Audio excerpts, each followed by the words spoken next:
నమస్తే ఆంధ్రప్రభకి స్వాగతం. ప్రస్తుతం మనతో పాటు పతంజలి యోగా సమితి తెలంగాణ స్టేట్ ప్రెసిడెంట్ వాస్పరు శివుడు గారు ఉన్నారు. వారితో మాట్లాడదాం. నమస్కారం సార్. నమస్తే అండి.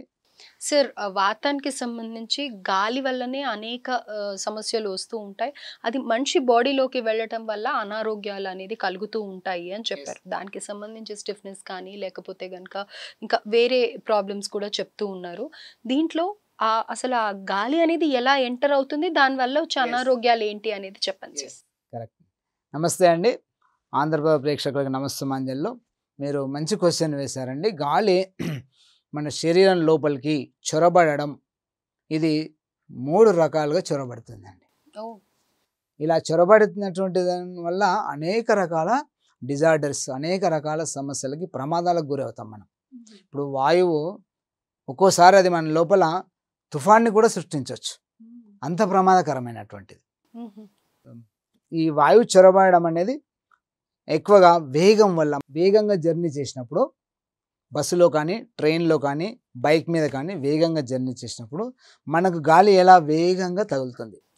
అలా వేగంగా తగిలినప్పుడు మన లోనికి వాయువు చొరబడుతుంది. ఎక్కడెక్కడ చెవుల ద్వారా చొరబడవచ్చు, స్కిన్కు ఉన్నటువంటి చర్మరంధ్రాలని దాని ద్వారా కూడా లోనికి చొరబడుతుంది. ఇది మనలో వాతాన్ని పెంచుతుంది, డ్రైనెస్ని కలిగిస్తుంది, తలనొప్పులకు దారితీస్తుంది. అవును, గాలికి ఎక్కువగా ఉన్న వాళ్ళు కంప్లైంట్ చేసే తలనొప్పి, ముఖ్యంగా ఫస్ట్ తలనొప్పి. ఇప్పుడు ఎగ్జాంపుల్ మనం ఒక 2 hours 3 hours జర్నీ చేసామనుకోండి, విండో సీట్ దగ్గర కూర్చొని ట్రైన్లో కానీ బస్సులో 2-3 hours తర్వాత మైల్డ్ హెడేక్ వస్తుంది, అందరికీ వస్తుంది. అదేమవుతుంది, మనం వెంటనే ఒక కప్ కాఫీ టీయో తాగితే తగ్గిపోతుంది. మనం అనుకుంటాము కాఫీ టీల వల్ల తలనొప్పి తగ్గుతుంది. కాఫీ టీల వల్ల తలనొప్పి తగ్గదండి. కాఫీ టీల వల్ల మళ్ళీ వేరే రకాల కొన్ని రకాల సైడ్ ఎఫెక్ట్స్ ఉంటాయి. మీరు అన్నట్టుగా వేడి పదార్థం తీసుకోవడం వల్ల తగ్గుతుంది. అక్కడ కాఫీ టీ ఎలా, కాఫీ టీ తీసుకోకూడదు, వేడి వేడిగా ఉంటుంది కాబట్టి దాని బదులుగా మనం వేడి నీళ్లు తాగినా తగ్గుతుంది. వాతానికి విరుగుడు వేడి, సింపుల్. కాబట్టి అలా మనం హెడేక్ వచ్చినప్పుడు వేడి వేడి ద్రవాలు తీసుకున్న, కాఫీ ఒకటే కాదు, సూప్స్ తీసుకున్నా తగ్గుతుంది. వేడి వేడిగా సూప్ కానీ వేడి వేడి వాటర్ తీసుకున్నా తగ్గుతుంది. ఇదొకటి.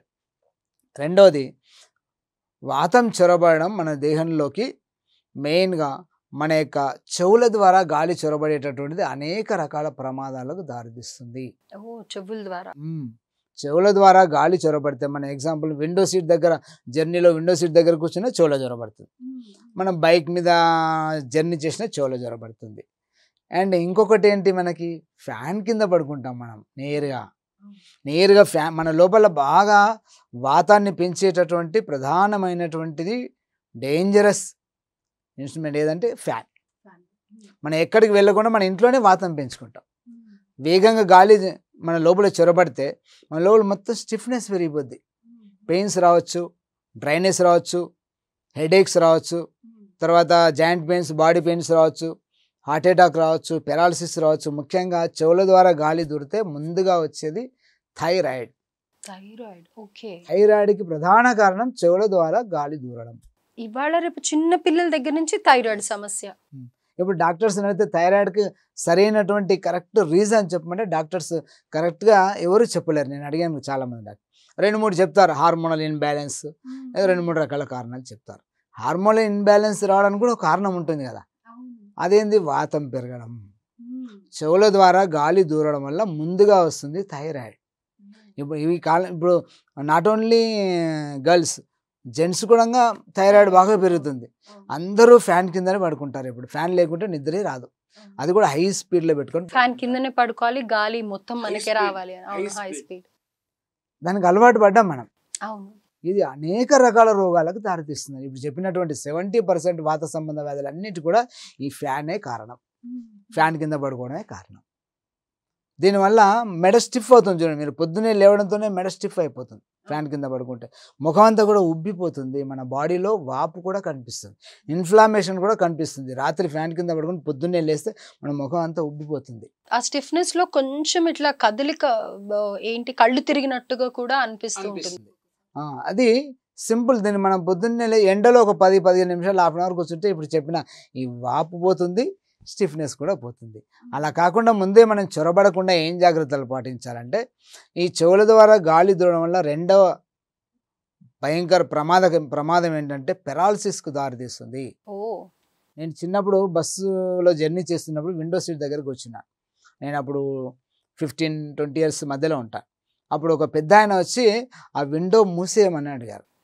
నేను మంచి గాలి వస్తుంది కదా అంటే, లేదు అట్లా గాలి వస్తే చెవులో గాలి దూరితే పక్షవాతం వస్తుంది అని చెప్పిండు ఆయన. ఆ పెద్ద ఆయన చదువు రాదు ఆయనకి, చదువుకున్నటువంటి పెద్ద మనిషి. నాకు ఆ కాలంలో ఒక 20 ఇయర్స్ 30 ఇయర్స్ ఏగో నాకు ఈ విషయం చెప్పిండు, 30 ఏళ్ల కింద.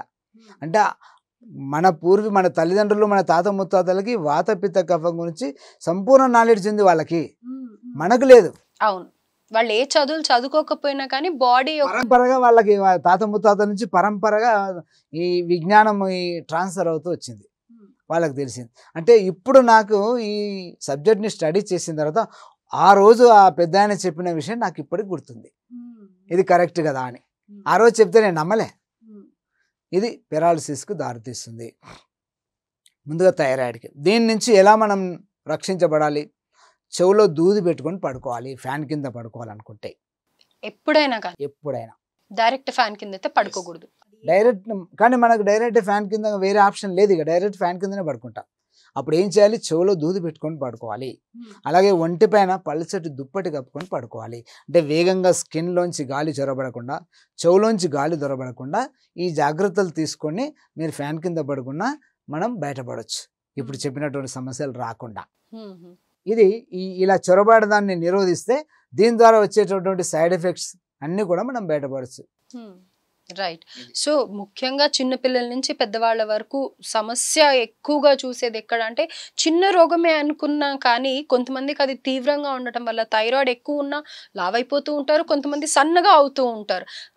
ఆ సమస్య నుంచి ఎట్లా బయటికి రావాలి అనేది తెలియదు. కానీ ఇలాంటి చిన్న చిన్న జాగ్రత్తలు పాటిస్తే డెఫినెట్గా ఏ టాబ్లెట్ లేకుండా కూడా మంచిగా ఆ అనారోగ్యం నుంచి బయటపడచ్చు. ఇలాంటి వ్యాధులు రావడానికి కారణం ఏందనేది మనం ఇక్కడ డిస్కస్ చేస్తాం. ఇది లేకుండా మనం ఇక్కడ జాగ్రత్త పడితే తర్వాత మనం హాస్పిటల్కి వెళ్ళాల్సిన అవసరం కూడా రాదు.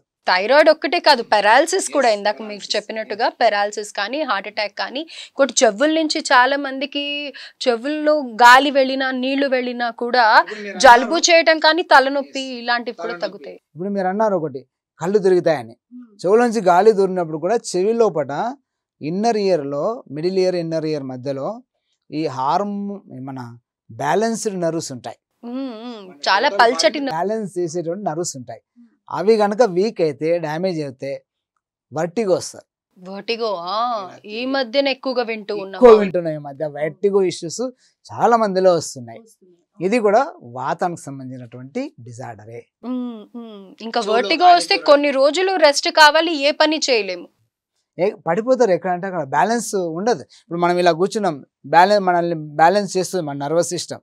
ఆ వర్టిగో వచ్చినటువంటి వాళ్ళు చెవులో ఉన్నటువంటి బ్యాలెన్స్డ్ నర్వ్స్ వీక్ అయితే మనం కూర్చోలేం, పడిపోతాం, బ్యాలెన్స్ చేయలేదు, మెయింటైన్ అవ్వదు బ్యాలెన్స్. అది మనకే తెలియదు ఈ సమస్య ఉంది అని పడిపోతాం ఎక్కడంటే అక్కడ.